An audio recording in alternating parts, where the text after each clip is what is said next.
Cendha cendhi lintang pradangga wong katmocer pitung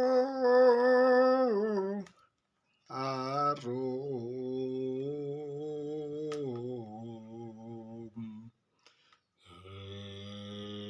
lah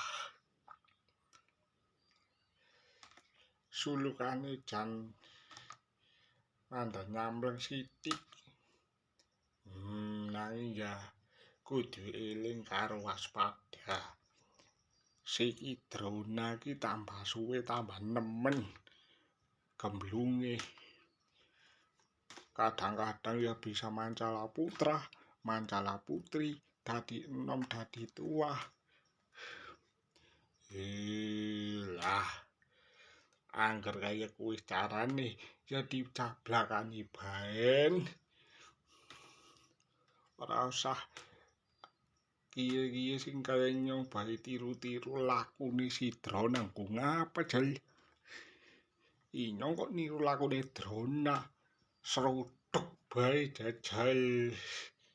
Ya